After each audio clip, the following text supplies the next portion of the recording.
Please rise and make up your flag. Pledge of allegiance to the flag of the United States of America and to the republic which stands one nation under God, indivisible, with liberty and justice for all. All right, we'll start with roll call. Chris Cahill, here. Jeff Briggins, Blythe Van Gordon. Here. Bob Dillard. Andy Pearson. Here. Jeff Lane. Present. Rodney Stalcup. Here. Nathan McClintock. Here. Mary Schilling. Carol Yardley. Here's Dallas Bettendrink. Here. Jim Jordan. Here. Woody Pease. Here. Michelle Rollins. Here. Okay, we do have a forum. So, agenda item number 2, public communications. We have anything that was emailed in or anything like that? We have a series of questions that we've embedded in the presentation. Okay. Or we've embedded the answer. The approval of the agenda. We have a motion to approve the agenda. Motion to approve the agenda as presented. And All right. And everybody who in favor, say aye. Aye. Opposed, say nay. Motion carries. And on to agenda item number 4, questions and answer document presented by Tom Krager. okay. That's me. Sorry.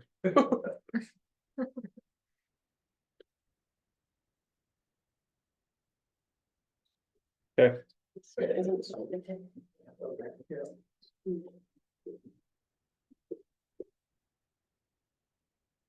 So we've received a series of questions. And so we've sort of just gone through and embedded them, the answers to the questions into the presentation, and we'll start off with a couple larger themes, and then we'll move more into specifics and kind of go into the pages that the questions refer to. Just a reminder for tonight, we'll be reviewing the proposed budget, ensuring that it's balanced and aligns with district goals. We're here to receive input from the community. And the budget committee approves the budget appropriations and approves the tax rate and recommend the budget for the school board for final adoption. The budget committee does not set or approve staffing levels, the number of teachers, aides, custodians, etc., or manage specific day-to-day operations. Staffing levels, and I wanted to address staffing a little bit more clearly tonight because I believe there were some questions last time, and I didn't have my mind kind of wrapped around how to answer those best, so it might have sounded like I wasn't answering them, which may have been somewhat true, because I wanted to put some thought into it. Truth be told, too, it was kind of Blythe's fault. She doesn't know this, but she had this little bag that said, I think there's kittens inside, or maybe there's kittens inside. So I looked at that and my mind started wandering, and I pictured all of you with kittens, and you were all very cute, and I just couldn't think about how to answer that question. So I'm gonna answer it right now. So, but we do talk about staffing constantly in the district. We look at enrollment projections, class size targets, available funding, and how positions relate to our goals. As a reminder, sort of the major theme here is the general fund overview, where we're having a beginning fund balance of what's estimated at 8 million. Now, of course, this is constantly changing, so we're estimating that right now at 8 million. But at the end of next school year, we're estimating it to be at 4.2 million if we maintain current staffing levels, which we built into the budget. That uses our reserves completely. Takes us down to 3.7 million at the end of next year. So the budget is seeking the appropriation authority, but that doesn't mean it's a promise to have that much staff. It just means we've built in that ability within the budget. It's estimated ending fund balance of the general fund itself is 9%. It is the 7%, and I'll address that here in a minute with board policy. So if we were to staff at current levels, use our reserves, get through the end of next school year, we would take our ending fund balance down to 4.2, which is the board required ending fund balance.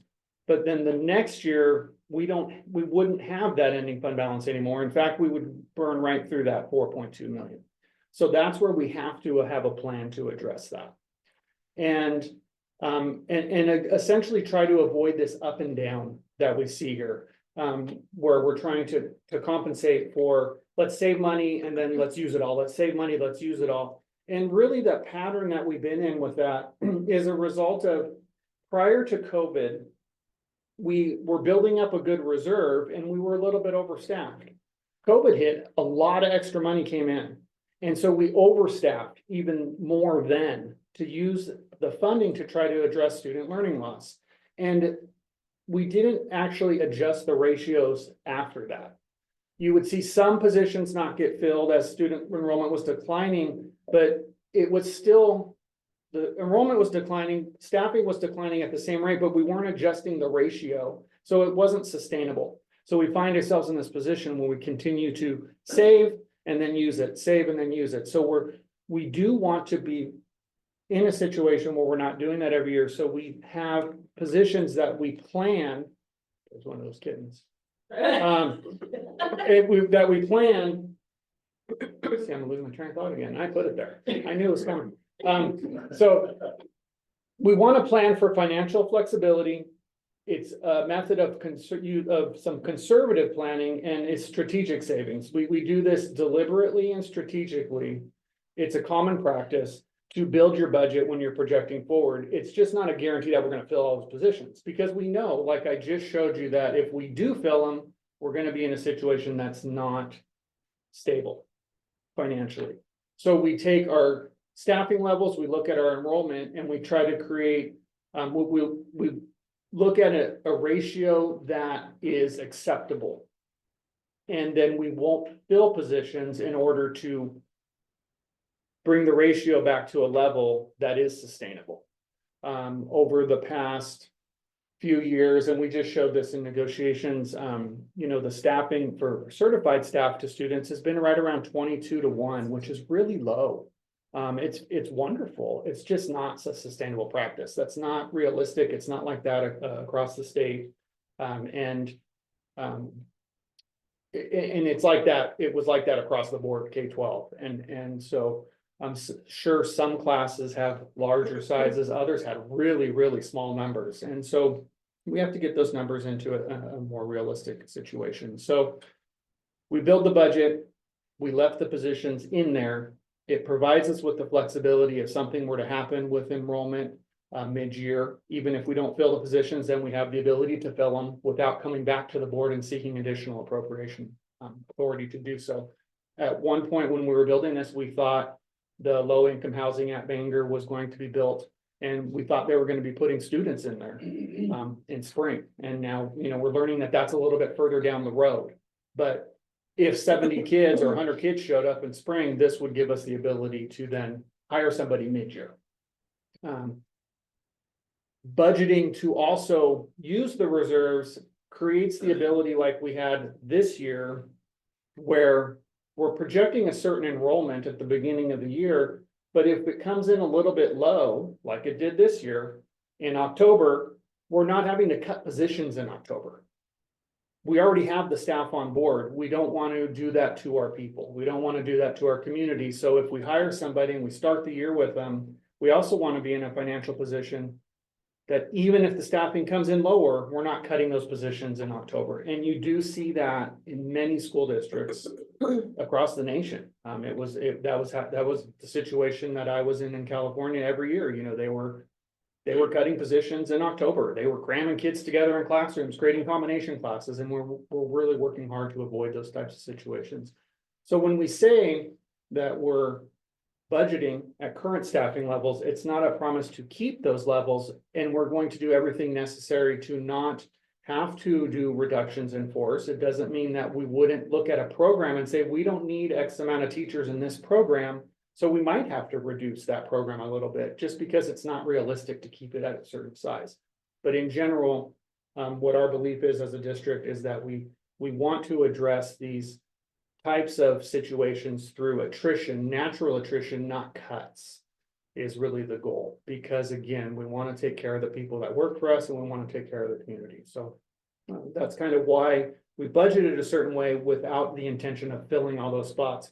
When we do address things, and we are aware of many positions where people have already resigned, and we know that the staffing level situations in certain positions won't be filled. We want to have those discussions with our union leadership before we come out and announce what those positions are specifically in a public setting. So we do have a meeting planned with our union leadership around those positions. And we have a plan to start talking to certain staff members that might be affected. Again, looking at avoiding reductions in force as much as possible, more through natural attrition. So that's kind of the little spiel there, and that is our plan, and that was one of the questions. What is our plan to not have to use the reserves in the future? And that is our plan. We will underspend. We are planning to just underspend this budget, save the money, so that the ending fund balance is not 4.2 in June, so that we can try to get it back up around that 8 again. So we have that ending fund balance we need to then maybe shift a little bit of funds towards the programs at that point that we see we still need to address. Maybe to address some strategic planning goals, or maybe to address some building needs, some maintenance needs, things like that, that right now we haven't built into the budget. Any questions about that? The fund balance is that ending fund balance in the general fund that I was just referencing, and this is our board policy. This came from a board resolution that dates back to, I believe, about 2011, and it was a practice before that too. So it's something that in 23, we put into policy to reflect the resolution, so that way, because our auditors were looking for it every year anyways. They were putting it in the audit, they were looking for this ending fund balance. And really what it is it's down here, the paragraph that starts consequently, it's saying that we will have 5% set aside of all adopted revenue.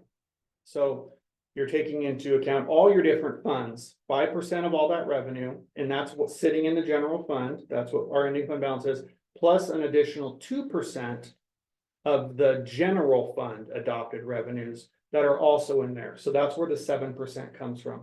Because it's all in general fund, it looks like it's 9%. Because the general fund is smaller than all funds. Is there a maximum, like it's about 8 million your target, you wouldn't want to save more than that, because, at a certain level, we don't want to hold too much money back from our classroom and our students. Exactly. So do you, 8 million is about your target on that? 8 million would get us back to the place where we're at now. So if we can get into that position, we're no longer, then we're actually addressing staffing needs just purely based on ratios, essentially, in the need, instead of trying to kind of chase the ending fund balance. Here at the bottom of this, so the GFOA, Government Finance Officers Association, recommends 5 to 15%. Oregon School Board Business Officials recommends 3 to 8%. Typically, the smaller your district, the larger your ending fund balance. The larger your district, the smaller your ending fund balance. And it kind of explains that concept there. The smaller governments have essentially the diversification of the revenues and expenditures result in lower degrees of volatility when you're a larger district, because you have so many more funds addressing it. We wouldn't want to, like you just said that perfectly, we don't want to withhold so much that we're not giving the resources back to the students. As a public entity, we should be giving those resources back to the students. There's kind of a sweet spot, if you will. And in North Bend, Tim and I are working through this. This seems to be kind of that sweet spot. I mean, if we were pushing $10 million, it would feel like we needed to put more back in. The $8 million point, considering that we have a board obligated 4.2 gives us the flexibility to work with so that we can make sure we stay above the 4.2 or above the 5 and 2. Without feeling like every year, if we're just hanging out at the 5 and 2, at 4.2 this year, next year it might be 4.1 or something like that. Then we're living on the edge. Yeah. We're living on the edge, and so that means that without any headroom or any flexibility, if we do have some kind of an economic downturn, and the state of Oregon said we're gonna underspend by 10%, then we immediately have to go to staff. Okay, we immediately have to either furlough or cut. And so living in that 4.2 range is risky business. And so we want it to be high enough that we feel like we have some headroom, a little bit of grace. But we don't want it so high that we're not doing what we're here to do. And if the 2% here of the general fund revenues,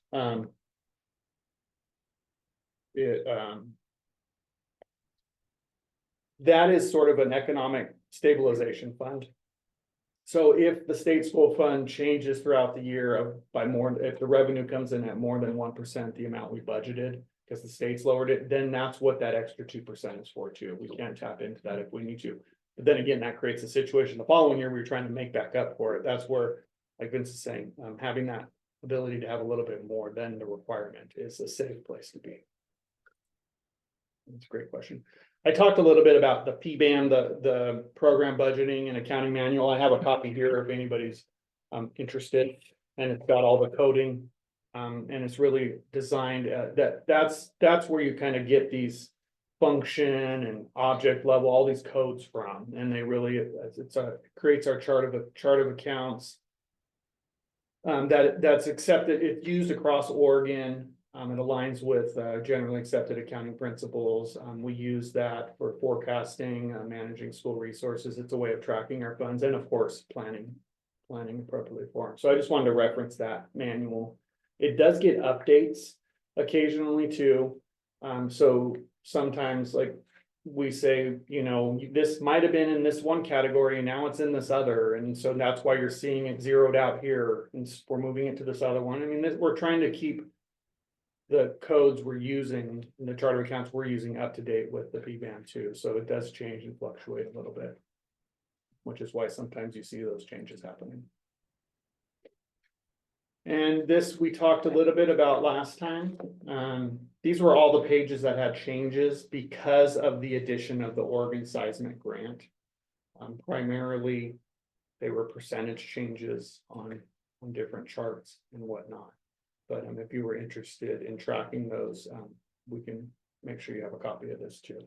Because remember, the published document initially didn't have that Oregon Seismic Grant in, and then we put that grant in because we found out at the last minute it was coming.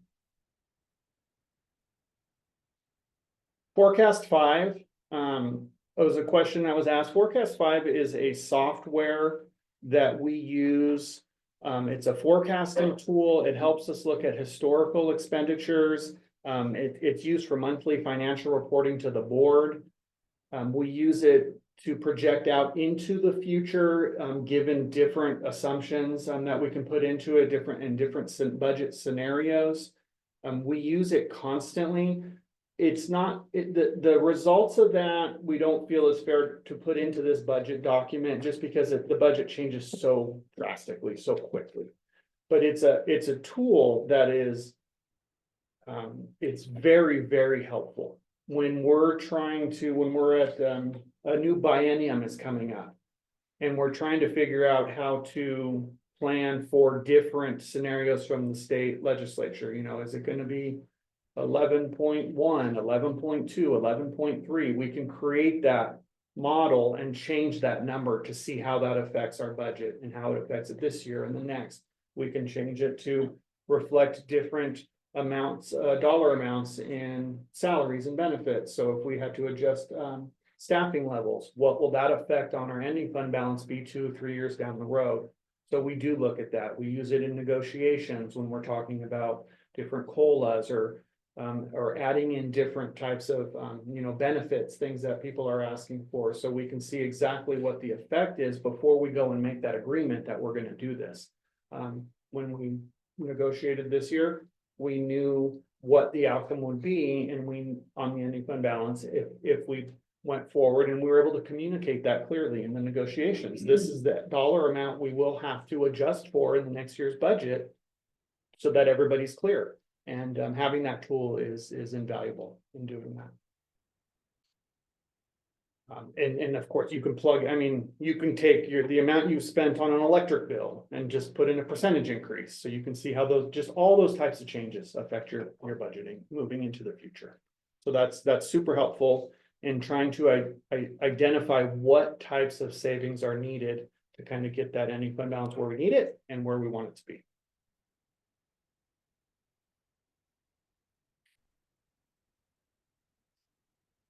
So now we're going to kind of just jump into some different pages. Some great questions came out of the committee members and public. And so one of them, a few here on page 17 of your budget document. One of them had to do with the FTE staffing increase of administrators. So we're looking at the little chart here in the bottom left-hand corner. That shows administrators from 13.5 to 14. And when we planned the 24-25 budget, what we had at that point, the specific position we're talking about here is we had in the district office a half-time administrator that was supporting special education. And we recognized the need to provide more supports to our schools. So we were able to take that half-time administrator, add some grant funding, make them a full-time administrator, 13.5 to the 14, and put that resource back in a school rather than having the half-time administrator in the district office. So that's why that increased. And that specifically is the full-time assistant principal at Hillcrest, so that both of our elementary schools had a full-time assistant principal rather than trying to go back and forth, which just isn't effective. So that's specifically what that was. And then we backfilled what we were doing in the district office with the person who did not have administrative license. Which is why instead of that being a 1.0 FTE change, it's a half an FTE change. So. And there is another question that kind of came up about that, I think, later. But yeah, that's exactly right. The next one was on that same chart. Athletic activity FTE, and you see it says 4.85 to 6.25, and that is, it's not an actual increase in positions. However, it looks exactly like it's an increase in positions. What was happening in 24-25 is we switched basically to an indexed rate for the employees. So what it is before we might have just averaged the coaches, like, and said all coaches are 0.1. Is that a good number? 0.1, just as an average. But in reality, if you go to the pay scale, you would see that, it could actually be in one column 0.6 to 1.5 instead of that 1.0. So the index factor takes into account exactly where our current coaches are. And then we average the open vacancies. Clear as mud. So if we went to a pay scale, can we jump into the certified agreement? Can I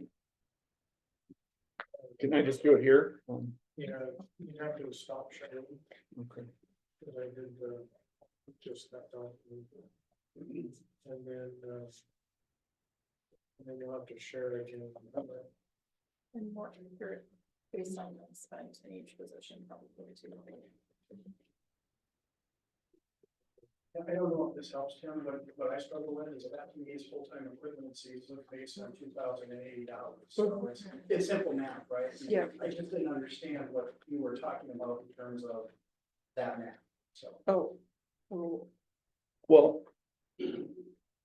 If we just said there were 10 positions. And we said they were all on average. 0.1, so then your FTE here would be 1. But that was based on an average, but in reality, if we had 10 coaches. And their extra duty salary, so that's where the 0.1 comes from, it's the average of extra duty salary. So we're saying that, and based on the pay scale. Like a band director's extra duty salary at step 1 is 0.14. So it's Over it's not a extra. function of full-time equivalent, because a band director is a full-time employee. well, it's And they stipend. One. would It's stipend, it's a stipend, This is a stipend. it's a It's stipend. a stipend, not a full-time equivalent. And the index concept is like 0.14 of a 1.0. And so when we switch to the index factor, it's showing exactly where the current coaches are on the stipends of the FTE equivalent. So like a band director could go from 0.14 to 0.28. Right, so, but They're all at this level, sorry. They're all getting pushed. On the index. yeah, Okay. so each employee is a 1.0 if they're full-time. Right, And so if their 0.25 is a band director, then their regular job can only be a 0.75 in terms of FTEs. Because, So I may be able to help a little bit. So when we're talking about our extra duty contracts. those are above and beyond. mhm, exactly, on top of, yeah. So what we're, in a big picture sense, we're trying to take every single extra duty contract, every coach, every leader of the band director actually gets an extra duty contract because they're at hours that we pay them for being on the day. Got it. Okay. So now we're trying to create FTE equivalencies in all of our extra duty contracts, and those will fluctuate. And there's the difference between what we're estimating and then what actually turn out. This And is that's, I all think, here. if I'm correct, if I'm wrong, I think I got it right, but what we're seeing that difference is probably what we're seeing Mhm. because of the number of programs that we're paying for and that's exactly the, you know, et cetera, et cetera. I mean, it's probably of the average or of the base pay. Yeah, so. And the index factor too, it's like, so like a band director starts off on step 1 of 0.14, so they're 14% over the 1.0. But the middle school head basketball is 6%, 0.06. So it's more accurately reflecting the time they're spending above their contract. Got it. So essentially we were switching to a method that's more accurately reflecting the position and the time spent. Which 100% looks like an increase, because of that shift in sort of philosophy, I guess you You would say. recasted that to the prior year, would that look pretty similar? Probably, because, Because we didn't yeah, add I anybody. didn't use that index last year. Well, yeah, and then the next question, so in the negotiations, we added a couple extra to this. So they're built in here too, like, They would be exactly the same as last year, Mhm. yeah, without those. It would 'Cause be that's what you exactly- did. Because that's what yep. You took It the would be current exactly staffing. the current staffing was exactly the same budget as last year. Yeah. So these with, and then we added these in on top of it, so. A National Honor Society and OBOB were added to the extra duty salary schedule. So, yeah, and that's a good point. Building the budget based on current staffing, it would be exact plus these 2 new positions. Yeah, but whoever asked that question, that was a great thing. There was really no way without writing a page into the budget document to explain that change. So glad it was asked. Did I answer the question? Did we get to a good spot? Okay. So that was one of the hard ones.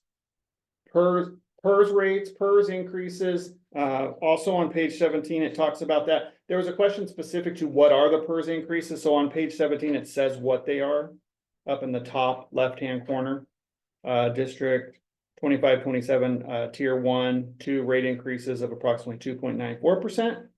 And the OPSRP increased by about 2.6%. And then the bond. Is that on the same? Yeah. Oh, PERS UAL bond is increased. For the amount, and I think that might be in another question too, because the PERS UAL bond increase for the amount we need to pay the annual payment. We're getting towards the end of the bond, so the payment is increasing slightly every year as we get closer to the end of the bond.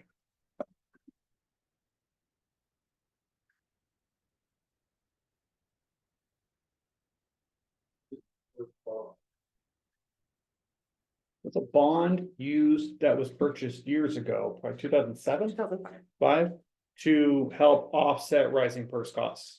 It is. And this has been, I've heard it referred to as like the one form of like gambling a public money can do. Like they can invest in this type of bond to try to offset it. And when the gamble is, will you make the money back to really offset the PERS rate or not? Or will you lose money on the investment? We've made money on the investment. So you're actually purchasing. a bond. You're purchasing a bond and then paying it back. The bond is not paying you money, you're paying. Well, the in bond, this case, And then it pays you over time. exactly. Okay. Yeah.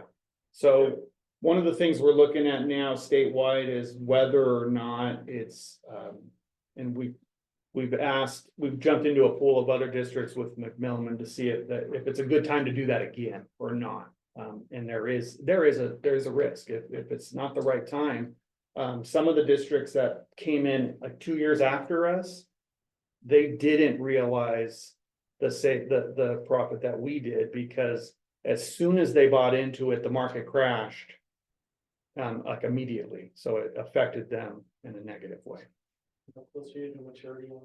Couple 3 years. 3 years. Does it create a big gap in funding, you know, when that ends and we stop getting money from it? It pays down the PERS rate right now. PERS rate's already going up. We do have we have been putting savings into a side account, so we're hoping that we can continue to do that. To help offset those costs. It's something that we've been knowing it's coming. We've been talking about it for the past couple of years, and we knew PERS rates were going up anyways. So it's a constant worry that it'll shoot up and we won't, you know, so we always want to make sure we have that money set aside and we're planning ahead for that. So it doesn't just hit us 1 year.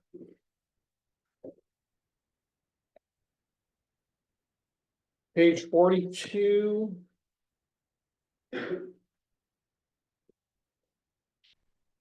There was a specific question, so. What somebody had noticed that they went in last year's budget book. So we're on page 42, we're in other fund resources, looking at line 200. And a line item you don't see here is 294. 294 is rolled into 200. We had it previously also broken out so you could see it separate. 294 was a long-term care and treatment program, and it was paid for through a grant, through ODE.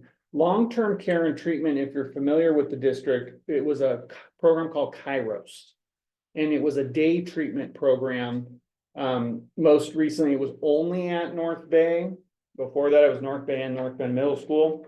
And so that long-term care and treatment program went away. So had we broken it out in this 294, that's what it would look like. You would see 22-23, you would have seen the budget of 572,000, 23-24, 500,000. And again, these are in last year's, and then 24-25, 0, 25-26, 0. We no longer have the long-term care and treatment. The program's not in the district anymore. So what was there historically is rolled into the 200s in 22-23. That 4.2 million includes that 572,000. 23-24 includes that 500,000. So that's why that addresses specifically that particular question. Line, same page, line 212. 49, sorry, not same page. Switching to page 49. Now we're getting into the various attendance services, 212. So on page 49, under 1,000 instruction, right underneath the gray bar, you see 2,000 support services and then 2112 attendance services. And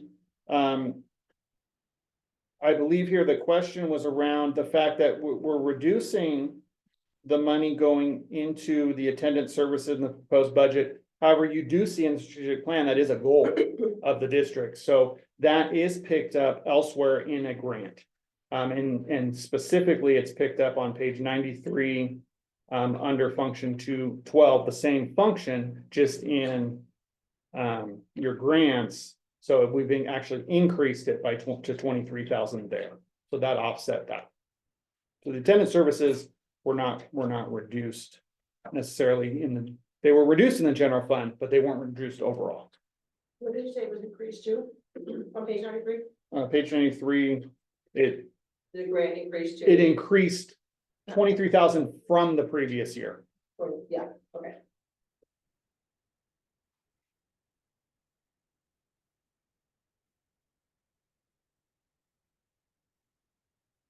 Okay, also on page 49, we have a series of them here on page 49.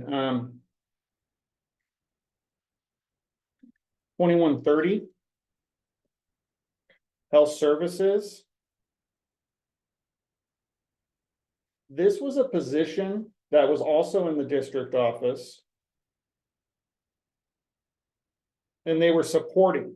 So again, it says support services, so it's not direct service to the student, it's supporting health services in the district office, and that was a person that also shared a couple other codes, and they were kind of positioned at the front of the district office. They were a greeter, they worked for different departments, supporting them, and we felt that that was a resource better sent back to a school. So we reduced it here to put a resource back in a school, rather than have the resource in the district office. Which is why you see that decrease there. There was an opening, yeah. So, I mean, and the question is, do we not fill the opening? And if you couldn't tell, it was John's opening. And we asked ourselves that, do we not fill it? You know, is he gonna be okay without it? And maybe. But you know what, we also have this resource in the district office, which we feel it would be better focused on the school, better utilizing the school to keep that service focused on the kids. If we have to make the cut, let's try, or the reduction, let's try to focus that reduction back to the school rather than have it in the district office. 49, let's see, 2130, next page is also page 49, that's 2321. Oh, I jumped ahead. I think there was one on this question, wasn't there? Oh, psychological Maybe not. services. Maybe not. There, 2321 was a question on, and that is the office of the superintendent. And that is essentially you're looking at payroll increases.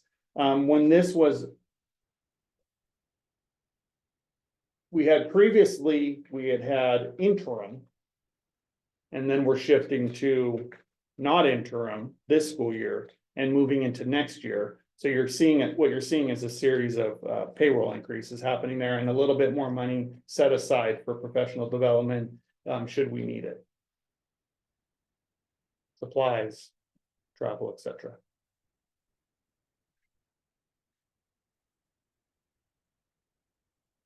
And the office of the superintendent, it's not just one person. There's a part of me is in there. There's a part of there Michelle's in there. So you're not looking at like a 68,000 payroll increase of one person, and it wouldn't just be payroll too. I mean, it's. I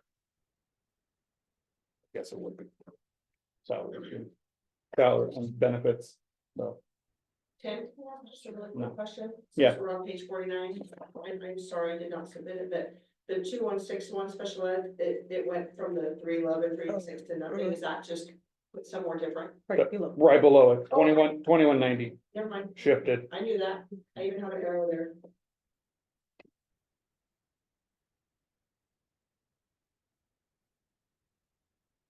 And then 2495 on that same page. Again, also, you're also looking at at the shift to the index model for the athletics. Again, so the budget more accurately reflects what's happening currently. We also have payroll increases, which contribute to that.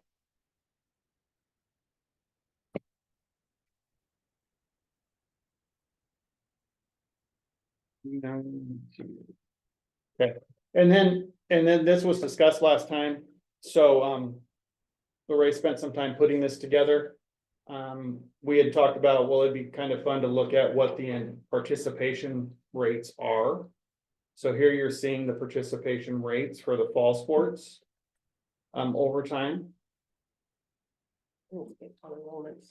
The percentage is based on enrollment, so. That's good.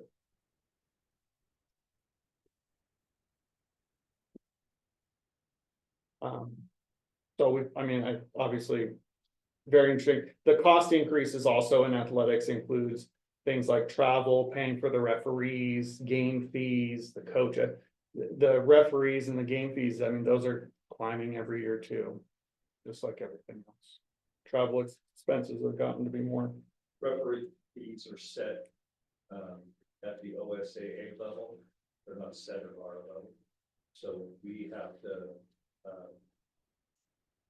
just adjust to whatever happens. And they went through a process about 3 or 4 years ago, which they took a very hard look at their referee rates and their recruitment and trying to increase the number of people doing that. So they have increased the rates for referees, umpires, and other officials like that quite a bit at that time. Yeah. Just a question. I know you have your data that goes back to 21, 22 school year on percent of participation in the sports. If you go back pre-COVID, there was the 1 year where there were essentially no sports, but were the participation rates generally higher, lower, or roughly the same? I'm just curious about potential impact of COVID. Didn't include them because there was so many on the page, but it was not that great of a change, but in some sports you see decline, some sports you see up. So before COVID, So not in material. no, not based on enrollment of students. Yeah, at the beginning of the year. My curiosity, seeing the wrestling, the big jump, I assume that's just the addition of girls wrestling. I don't know the exact year Probably. that came in. 23, 24. Well, and then the percentage dropped back down a little bit too.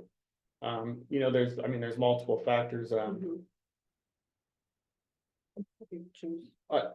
you remember what year? I think Gary coached wrestling 1 year too. That's been a while, though. We had Jeff in there and then we switched 2 years ago. Looking at those, I was glad this question came up and that we put this together because this is a fascinating chart to follow. And I think that we can tell a lot about the athletic programs themselves. What's happening in the programs, maybe we can identify areas to support our coaches better or to support, reaching out to students to try to participate in the sports better too. But overall, not significant, some of them more than others. And then here's your spring sports.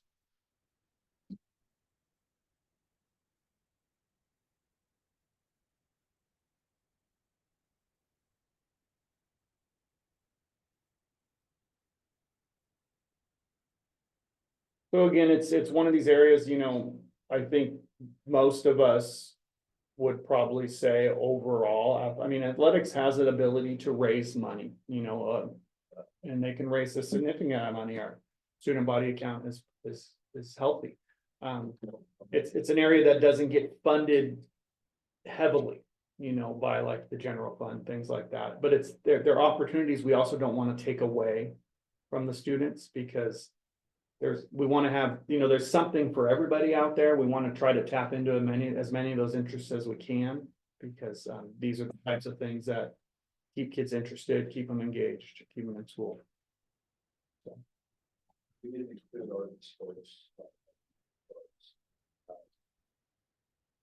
It's a brand new kind of program that OSA is even sponsoring about 3 years ago. So we got a bunch of kids who are in that too. So this one person said, this sort of I've actually seen these sharks and I'm not pretty pleased with what I see. There are schools, I've had conversations with people in lots of schools where every one of those would be a downward slope over the course of a 5-year period. And the post-COVID involvement has sometimes, some places been very difficult with that. And so the fact that on a percentage basis, we're seeing a lot of consistency is really, it's a healthy sign. Well, and we added the flag football and the boys volleyball. Yeah. Yeah, those are added as emerging sports. And so we'll kind of see where those go. As we move Sports forward. did second state level. They did, yeah. They're doing fantastic. Dan is competing tonight.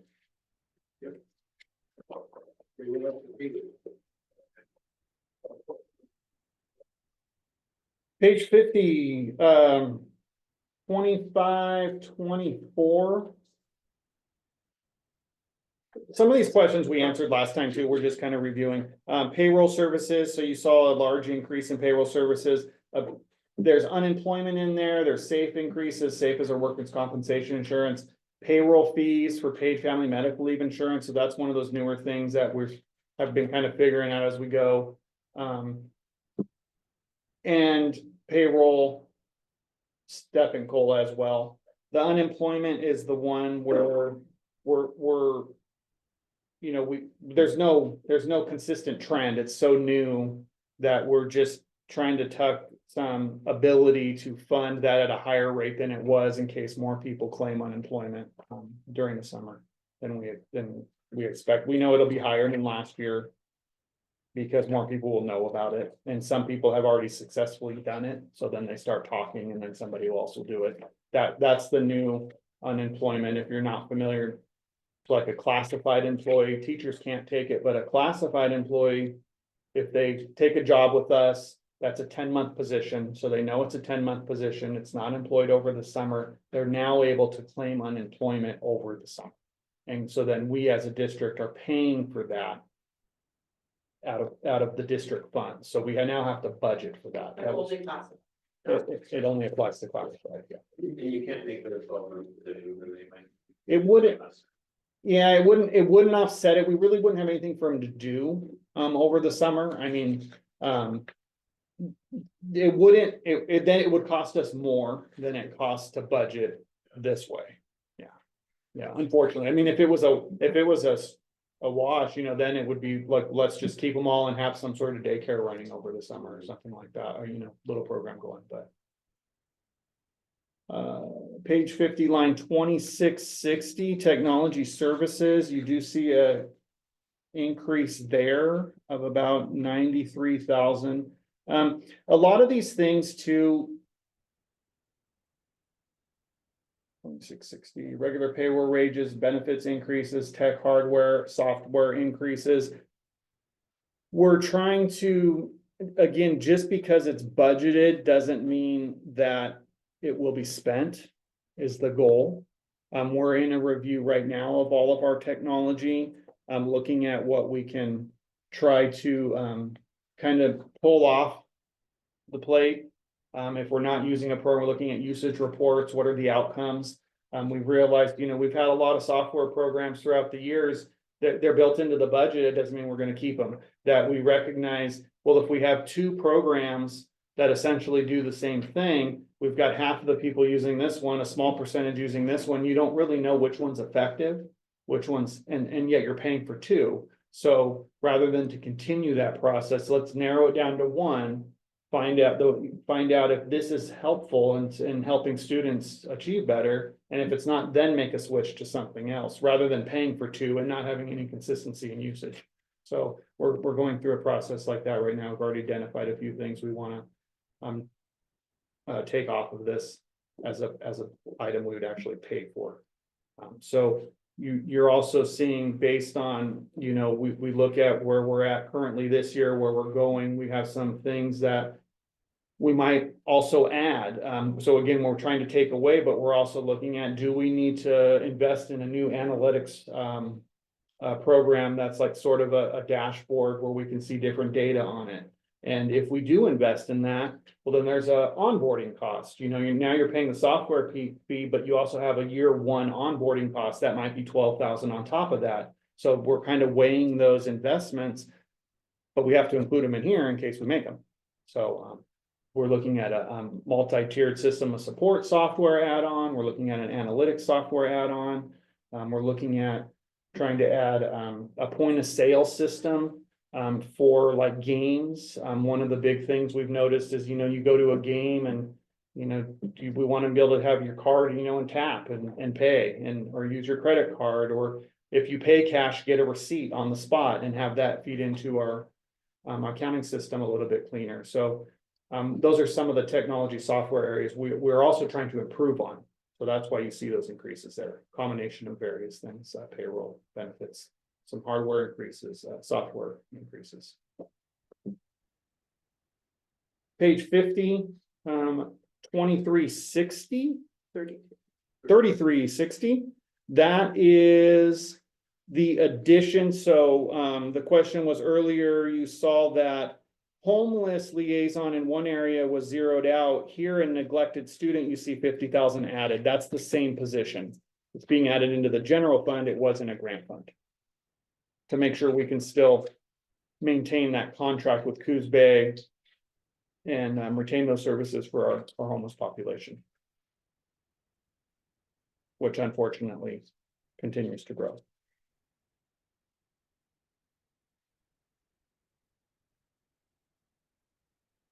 $53, $54.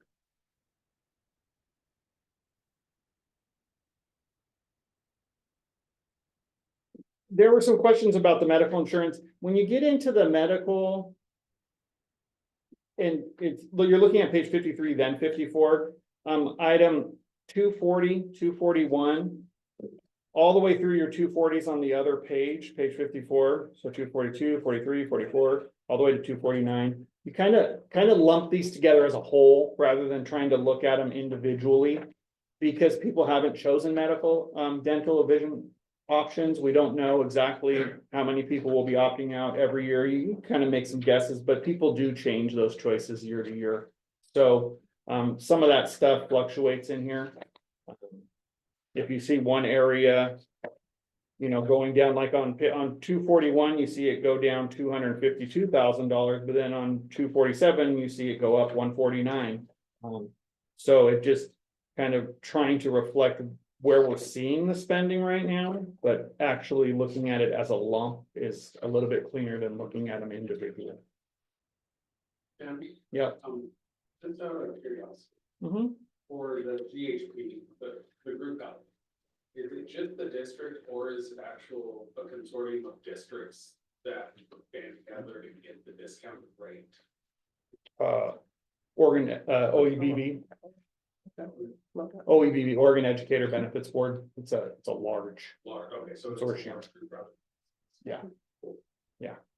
So would you say what we're looking at with this grouping of benefits is kind of a current snapshot of what you're seeing? You have people enrolled in right now and we're just saying, hey, we're thinking they're just gonna stay like that. Yes, yeah.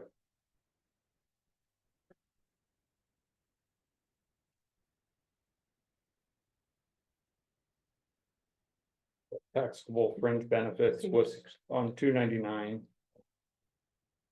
That was In medical. in medical.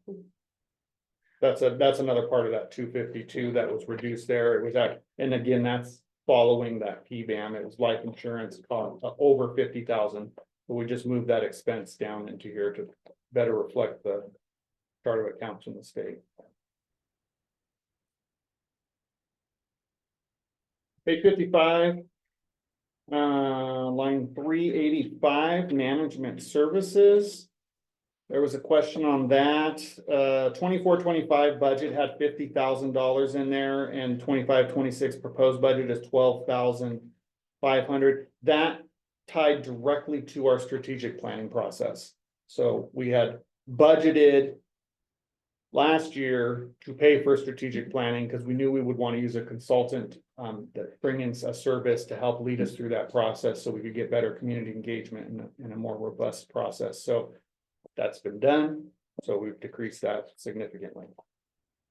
Will the 12,500 then be part of the implementation? It's part of it can be used for the implementation. We also have elsewhere built in a little bit money to continue our partnership with the Performance Fact so that we can help drive our leadership team towards those goals that the community agreed on as district goals and kind of help keep our leadership team focused on those two. Because the last thing we want is for that just to be sitting on a shelf somewhere. That is our 5-year strategic plan. We want to keep our focus on. Yeah, and that gives us the ability there to have a little bit of flexibility.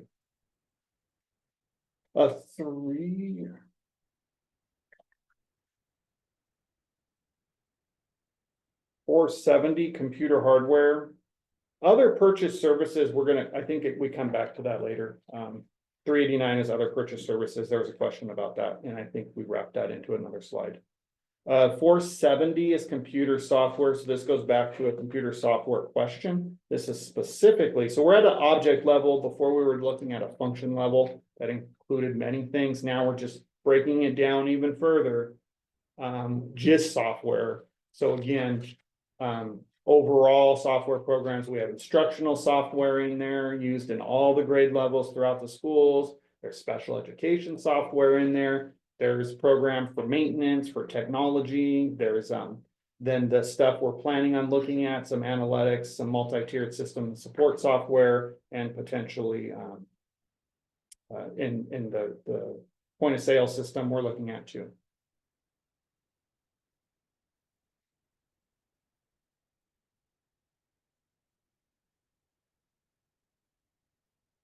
And again, we're reviewing those. We've already identified quite a few dollars we can actually save there without taking away from students. Other purchase services. So here's page 55. Well, that is 389. Okay, so that is used for outside services. Like here you would see like our SRO paid out of the general fund. We've added an additional SRO paid out of grant funds, which next school year too, looking at our future projections, we know that grant that pays for it this year is at the end of a 2-year grant next year. So we'll want to build it back into the general fund the following year. So that's another one of those ways we use that forecasting tool so that we can also plan ahead for that too. Referees, building budgets for outside services, there's legal fees. The new McKinney Vento is the homeless liaison, maintenance services that we're purchasing. Is our grant that we got, is that a renewable grant? That we could possibly apply for? Stronger connections. Typically we could.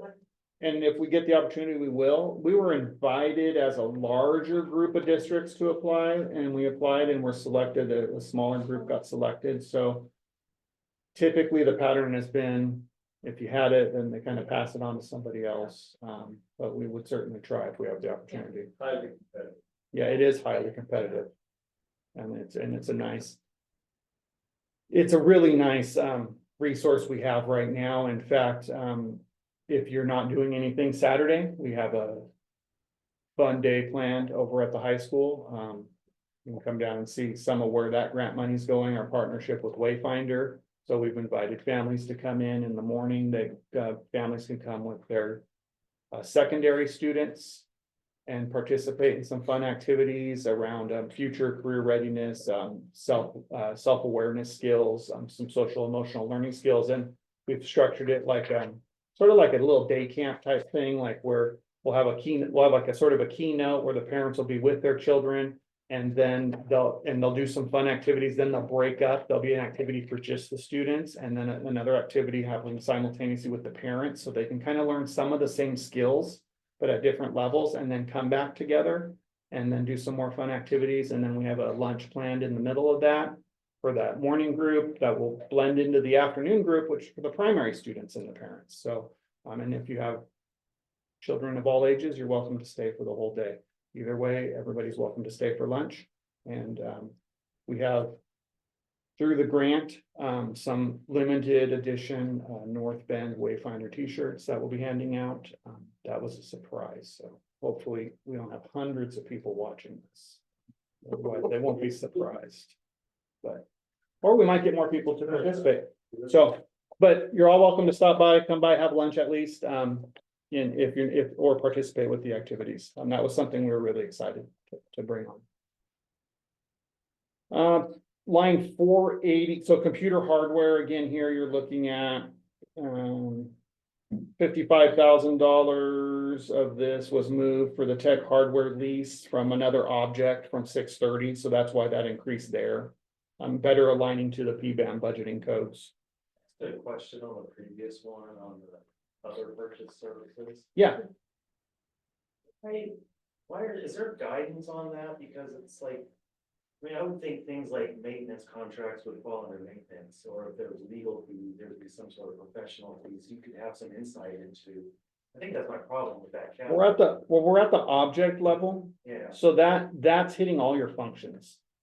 So we could say function maintenance, so we could say 4,389, but now we also have 1,389, 2,389. So you're seeing it as a whole. oh, you're already under the fund price. So at any fund and function level, you're gonna see, your 300 levels, in your objects, and your 300 objects are gonna be, purchase services, so 389. So this is more sort of an explanation of what comes under 389. It's Regardless of this is where it shows up. general in the budget. But it still could be your 4,000. Could something under a 389 be? Under a 322? Repairs and maintenance. Purchase service? Depending on the purchase service, it's other purchase services is things that don't fall into the other categories exactly, so. That's just. They don't fit neatly into those Those other are the other 300s. categories. And so that's why they use that often. Well, it's just cleaner, I think, when you're using the ones with the actual name. I think it's just easier to understand what it says other. And I see that growing.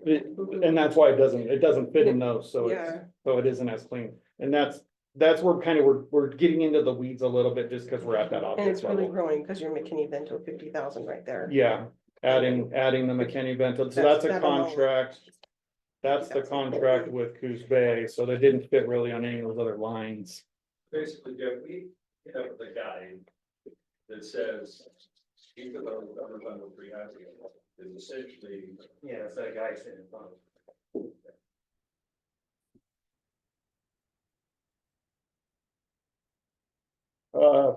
Page 59.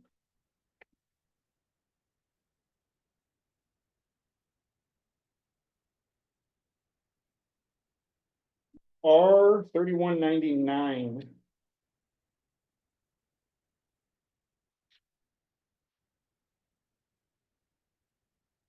This is the reimbursement for the high cost Oh. disability. Yeah. Was under 3101 in the past. Now we're moving it back into Mhm. 3199 to follow PBAM. So that's why you're seeing it now in 25-26. It did come back, it was in there earlier, in 23-24. That was actuals, yeah. Then, based on the actuals after audit, it was put into that.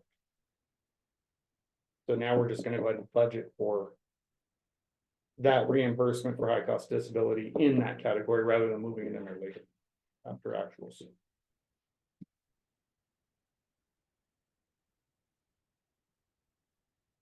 59 again, ending fund balance for 23-24 was 8.3, so this one we talked about.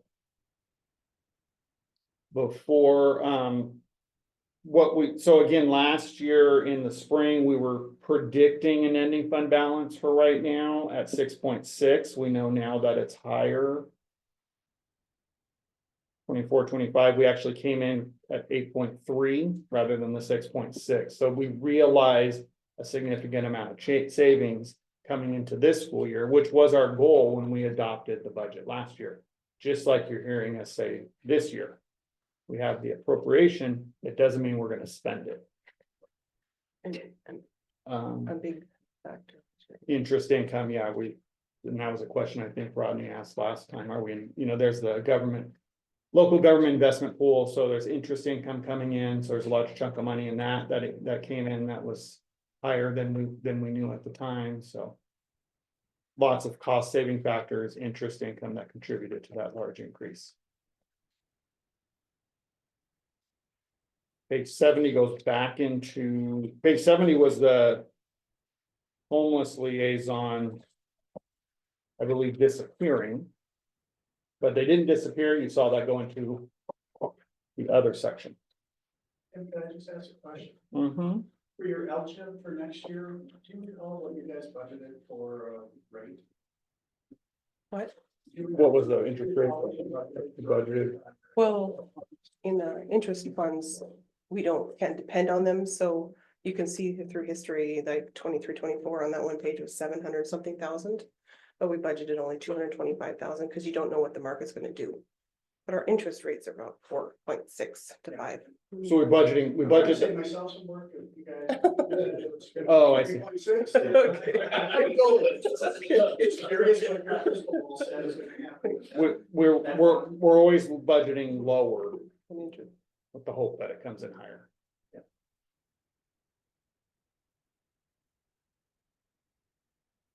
72. Kind of getting into the special revenue fund summary. So I think the question here was sort of overall. The lifespan of grants, this question had to do with lifespan of grants. They can run anywhere, typically 1 to 3 years. You'll see unappropriated ending fund balance in the special revenues is separate from the ending fund balance we talked about earlier that we would use. This is really made up of PERS reserve is a large chunk of it. We have our tech reserve, our athletics reserve, textbook replacement. So these are funds earmarked for future years for replacement cycles. So that's where we talked about having to kind of save as you go. So if we get hit with an ELA English language arts adoption for textbooks in 2 or 3 years that costs $600,000, we're not trying to budget for it all in 1 year.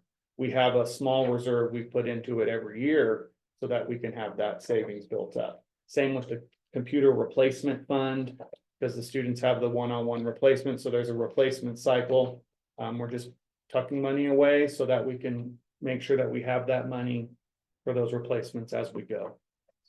Tim, Yep. just out of curiosity, the textbook fund, Mhm. having my son hanging out with John on occasion. Mhm. I know that. Future administrator. Sure, we'll go with that. A lot of his teachers are moving, it seems to be moving away from textbooks and into software. So does that textbook fund count towards the software, or was that under the other line item that was the software? It's a great question. Most of the textbooks include an online component. So the textbook may exist whether or not, if it's a core subject area, whether or not the teacher's using primarily the textbook or primarily the software, kind of depends on their teaching style. But the online textbooks are part of the textbook purchase process. Yeah, you're right. Everything kind of is shifting more that direction. We are typically spending, when we buy textbooks, we buy the hard book as well as buying the software and all the ancillary options, the licenses for the software for a period of time. We are not at a place yet, although it's probably coming in the next 10 years where we'll shift to the majority of our textbook purchases will be electronic only. Okay. What we do see is that when that happens, our textbook purchase prices will likely decrease. Because online only versions are less expensive, they're not actually increasing the product, so, but at this point in time, we're still typically buying a printed textbook that comes with the software option. And then using the Oregon Department of Education textbook replacement cycle, we then look at what previous cost for each of the one of those textbook adoptions cost us and what we're seeing other districts pay for those, and then building out, I believe we built maybe like 10 years into the future when we built that textbook replacement cycle, same with the tech reserve for student laptops. And then one of the future questions, there's like a athletic van reserve in there, maintenance van reserve in there too. I was just gonna say, do you see some, like, even in the core subjects, where there's not one book per student, like maybe like just a set of books that they keep in the room? Cause I'm trying to remember, I think when my kids were in middle school, like they didn't even take the book home. They left it in this, so I'm wondering if they like share the same book for different periods. But they have a book of. The newer adoptions, if it's a core subject, we would have a buy book one per student. Okay. Yeah, some of sort of the off core subject areas, it's not uncommon for them to have one set of books they share, Yeah. depending on the subject. Is there data that shows that technology, especially at the entry level, is impacting students positively? You know, like if you have the option of teaching it out of the book or with technology. You know, I know that everybody's moving there, and you said that in a few years, it'll maybe just be all online. Are we sure that that's, you know, is that, do we have data that shows that that's impacting our students positively? Because I know for a lot of people, you know, there's a ton of concerns about our children, especially at the elementary level and technology, and you know, a lot of them are going home and spending their time on technology, and then they're going to school and spending their time on technology. Right. It kind of feels like it's peeling them away from, you know, the function of, I mean, we're all sitting here right now and everybody's got paper out in front of them. And pens in their hand. Yeah. And we're not gonna train them to do that, we're trying to erase them. I mean, You know, so. I understand that technology is important, but, you know, we need it, but, you know, just balancing. We're still old school. Well, it is worrisome seeing all these kids, you know, I have a 6 and an 8-year-old, and they can use the technology in an incredible way, but they are driven for it too, you know, and we all want them to be outside playing and doing other things, but it's kind of tough to rip them away from that sometimes, and if it's at home and at school, you know, entirely. I think the concern you bring up is very valid, and with the shift more towards technology, and especially after COVID, when we were forced into that world, it was like everything was like, well, it's all technology. Let's keep going all technology. And now we're starting to see some of those repercussions even in the classroom with students' handwriting and things like that. So now you're starting to see teachers shift back to more paper pencil type activities. In fact, we're investing in software, but they'll be doing stuff on paper. It's not like a program's called Handwriting Without Tears and things like that, to try to get those skills back. And I think what you're bringing up is a super valid point for parents to understand, that when we go through a textbook adoption cycle, we want community input and we want parent input. We send out the information. These are the types of things we have that we're looking at. Come look at the materials and see what's available, because that decision then goes to the board to adopt those materials, and your voice as a parent is certainly important throughout that process. Well, I would say, like, you know, my daughter and son now both do Amira, and you know, when it's working, it's fantastic. You know, they really love it, and I would say benefit greatly from it. But then there's the technical side as well, and then the computers aging, and are they charged, all of the different little things.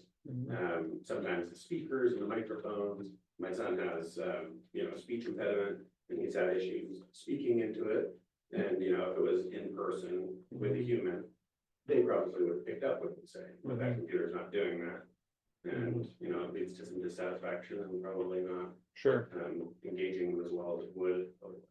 I would never, and I'm sure you would agree, I would never look at one of those programs as a replacement for a teacher.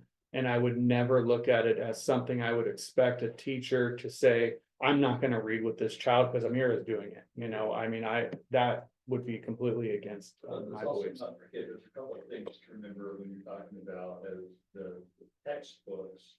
As kids go from kindergarten through 12th grade. At the primary level, we don't have a social studies textbook. Okay, but we don't have, we don't sit the kids down and say, turn to page 14, we're gonna read this page. What we have that's in paper form at the younger levels is typically some kind of a consumable product that's gonna include some workbooks, some lessons and things like that. That kids would go through or hardbound things the teachers are doing, the kids are having kids work with.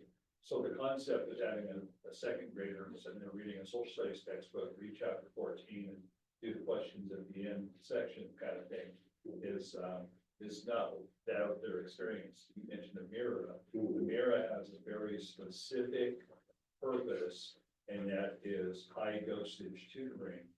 That is, in essence, AI-based high dosage tutoring, where every kid in the classroom can be reading and get feedback all at the same time.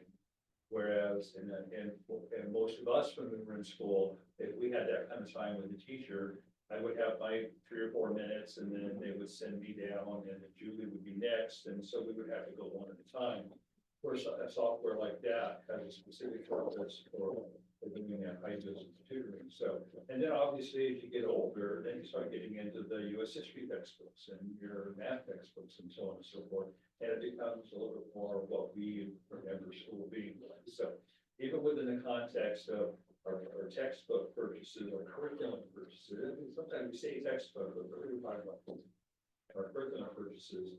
The good news is for us is with Tim's leadership over the course of the last several years, rather than having the textbook crisis, oh, do we have enough money to buy next year's textbooks? Oh man, what are we gonna do? We're gonna have to try to figure this out. Maybe we can only buy half this year and half the next year. We can, you know, we're not playing that game because we're set aside and making sure the budget, so that we're not having the textbook crisis every single.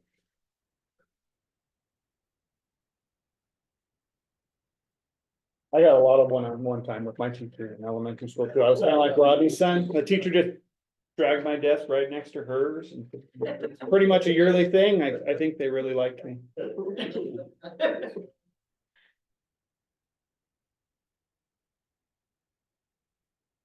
Page 91.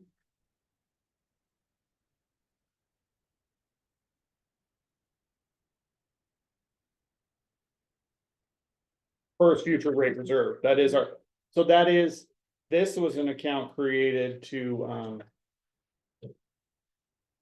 basically, if we didn't have the bond. These are sometimes called your PERS side accounts, so, we've just kind of been. When available, making a transfer into this account to plan for future increases. That's just money that's employee money is essentially what it is for benefits.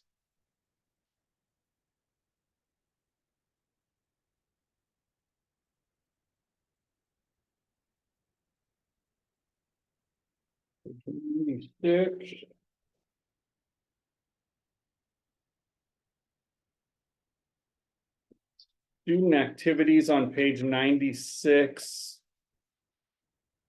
Projected revenue 650. This is. So our 1990 miscellaneous local revenues. These are your student activity funds. 23-24. You see our actuals after audit was 604,000. Adopted budget for this year was 650. So we're proposing 700, just showing just an anticipated increase. It allows us to plan for that increase in revenues.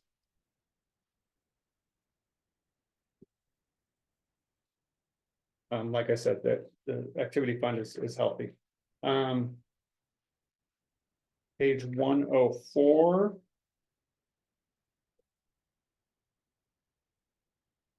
Vehicles, that was a specific question, yes. That is also part of those reserve accounts. And in the budget. 2545. 500 line, you see $188,000 budget there. This is, and I'm frequently reminding people, just because you see it in the budget doesn't mean you can go buy $180,000 worth of cars. Like this gives us the ability to buy those vehicles if we need to replace a vehicle this year.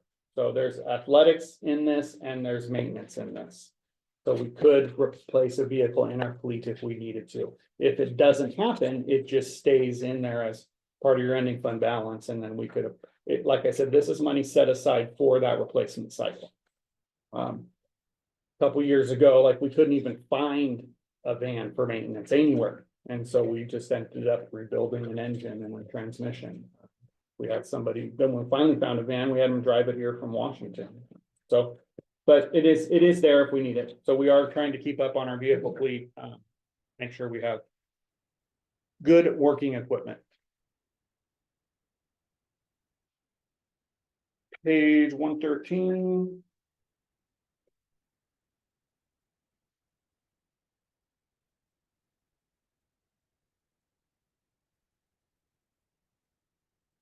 $4150, so page 113. Under in the 4,000s there, facilities acquisition, construction, 4150, building acquisition. We went from a budgeted 430 to a proposed budget of 1 million. This is middle school project, and we have a project list built out. There's always typically more in this than we know we're going to actually accomplish in a year, but we did put a bunch of projects in here. Things like the middle school roofing.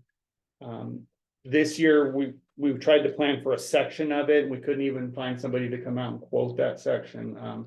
Boiler replacements at 2 schools, energy projects, a kitchen roof, various projects like that. We had a last minute, which we know is going to come in the summer, a lighting project that'll take place at North Bay. That when we started this year, we didn't think we didn't know we were going to do it. But then when we started to dig into the lights, we realized that all of the electronics in the ballast needed to be replaced because they're shorting out is what was happening. So that became a big project that we had to add in here to make sure that those are all functioning safely.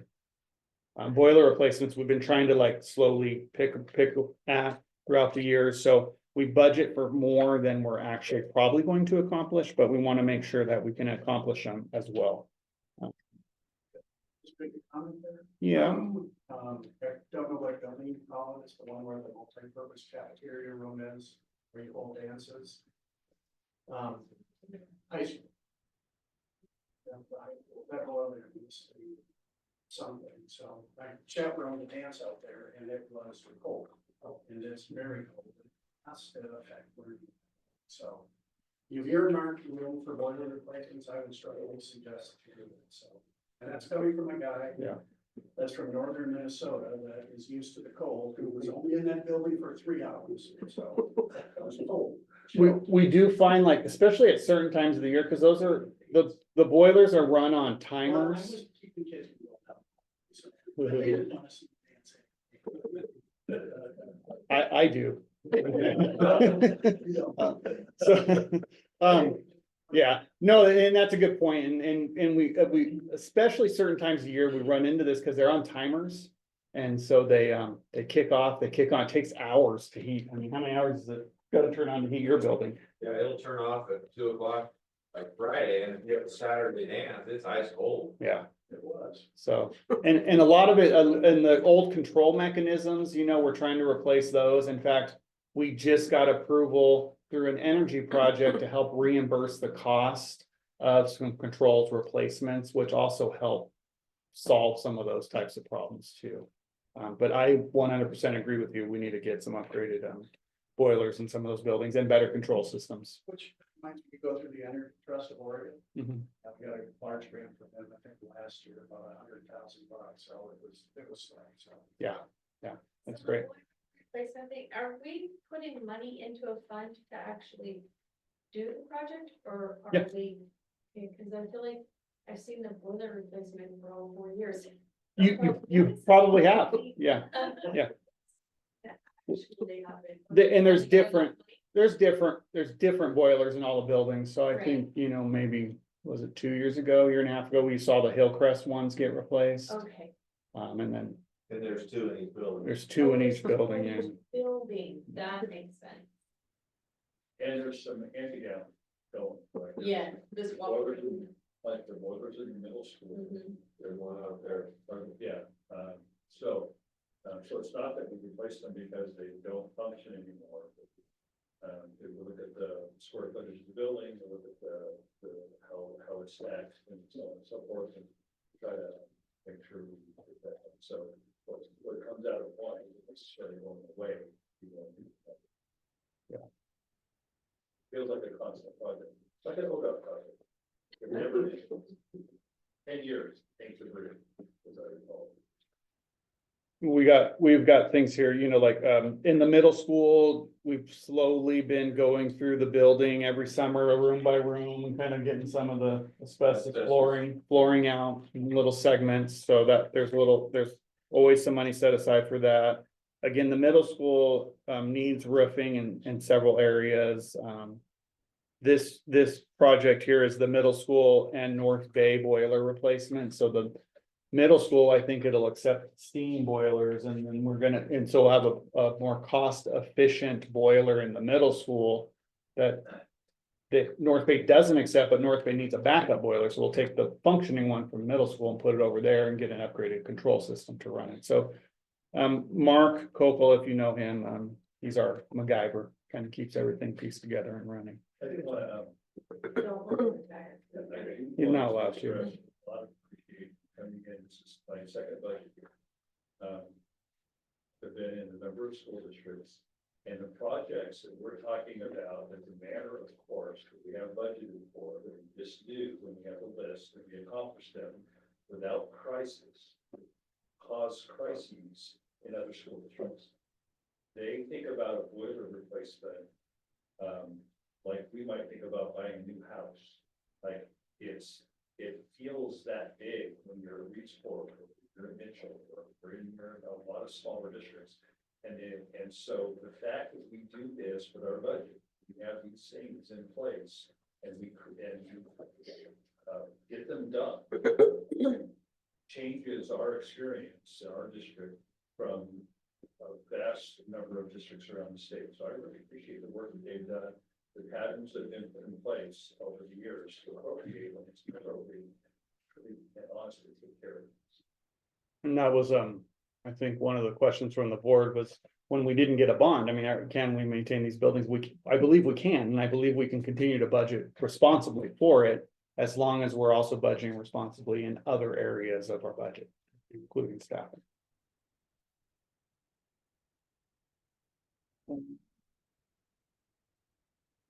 Page 123. This was another tough question. States, so on page 123. You're looking at the state school fund grant printout that talks about, on the left side, local revenue.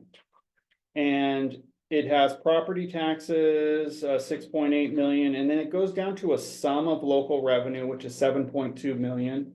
And if you, for example, looked on page 59, you would see that number doesn't match, and the answer is no, it's not going to match. On this state printout, they include things that are local revenues that actually aren't in our budget. They're more intermediate state sources, so just in the end, they don't match back and forth 100%. Jump back to page 50. That was a good thing for someone to notice and ask about, but that it's not gonna match 100%. So on page 59, under state sources.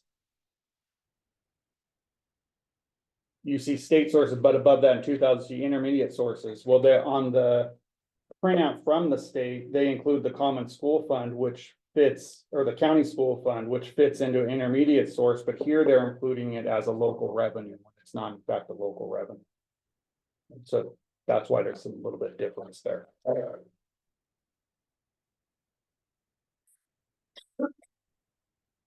There's a few examples of why that changes.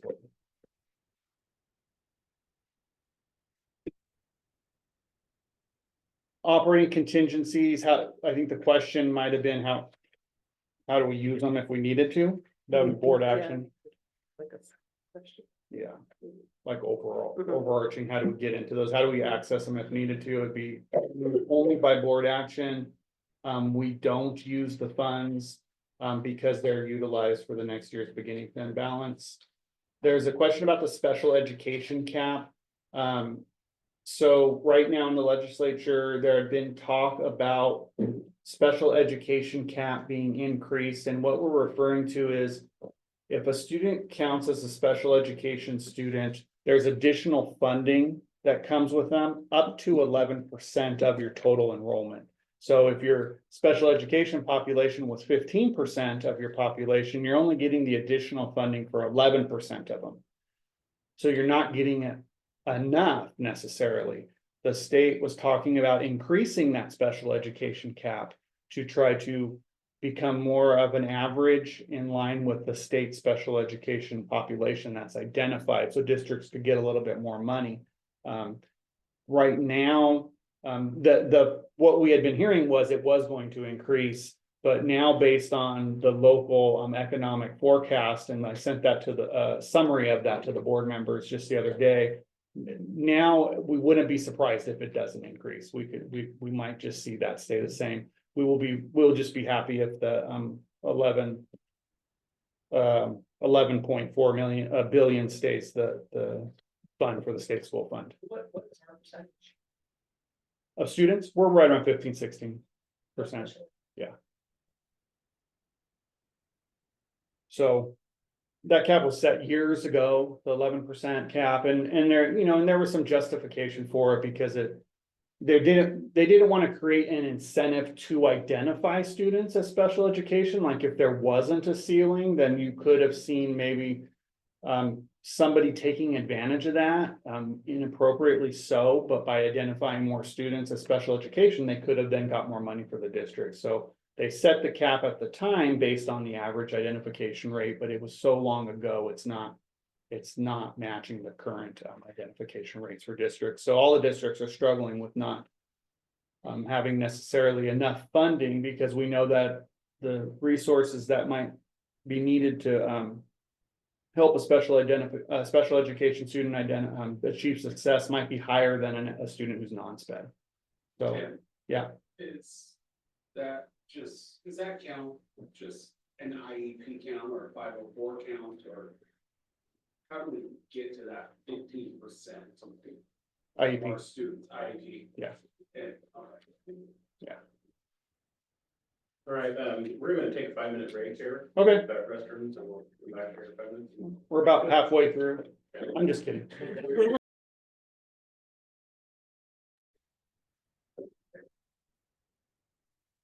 One of the questions had to do with, did we reduce benefits? No, we did not, subtract any of the benefits.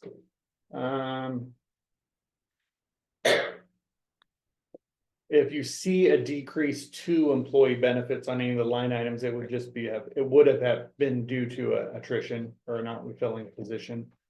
But we did, subtracted, no, yes, added. So that's part of the negotiation process. COLA question, budget was built on current staffing levels, the COLA increase. So the COLA increase is about the 5% as we're budgeting. The question was, what did you build into your budget? We built in about a 5% with some additional associated costs that might come out of negotiations, because there's always other things that get added onto a contract that have costs above a COLA. So that's how we kind of built that out with that assumption. Then going back to the purchase services, there was a question about vendors. We pulled a report, and we have about 420 vendors listed that we've used or paid throughout the year for various purchases. If it comes to procurement guidelines, we always follow state and federal law and procurement guidelines. When it comes to certain thresholds, if that means, finding a certain number of bids or going out to an RFP if necessary, definitely always following those processes.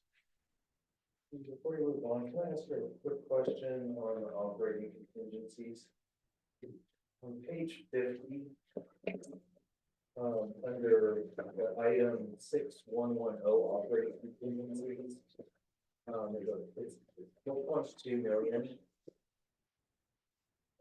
Is this budget being adopted with that amount being appropriated to spend under this board action, or is it an unappropriated amount, meaning it can't be spent?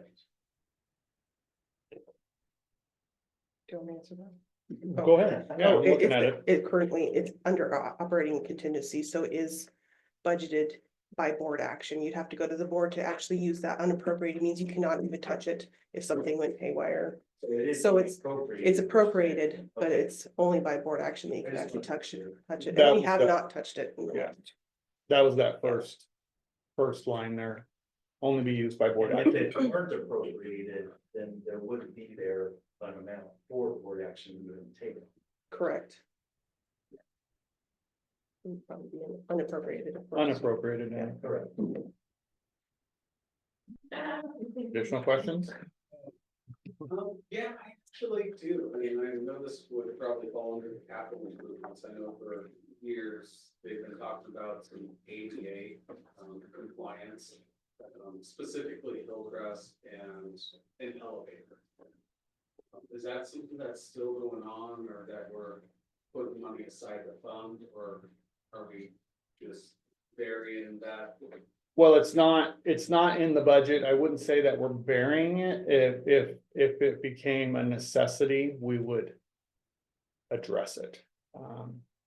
It's not currently something that's required that we need. So it's not something that we're building into the budget to add. That would be a significant cost to add that to Hillcrest. Yeah. It has been, talked about off and on. And we know that there's a series of things, we went through a civil rights review this year that we're talking about doing at the high school to address some ADA issues.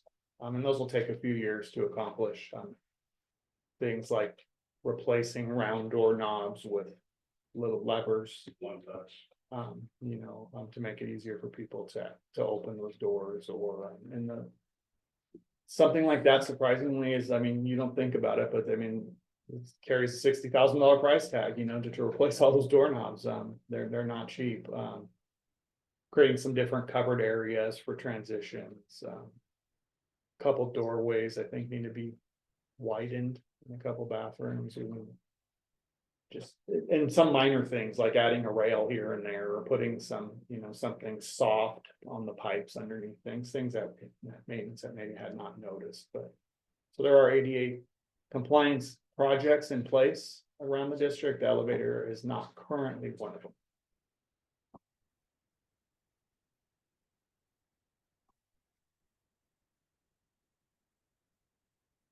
So that is the end of the questions we received. Unless the committee has more, I believe public comment is next. All right, is there any other comment, questions? Very good. Well, is there a motion to approve the budget? Go ahead. Yep. I'll make a motion that the Budget Committee of North Bend School District number 13 approve the proposed budget for the year 2025 to 2026 in the sum of $68,632,056. And that the Budget Committee further approves the property taxes to be levied for North Bend School District number 13 as follows: 4.1626 per 1,000 of assessed value for permanent tax rate. Is there a second? All right, everybody in favor of that motion, say aye. Aye. And everybody opposed, say nay. Motion passes unanimously. At this point, I'd like to thank Tim and Vince and the whole team here. You guys did a very nice job presenting all the information. And also to the board members and the public members who were on board as well. We appreciate your guys' time and your service to your the community and our children. And at this point, I would like to adjourn the meeting. Thank you.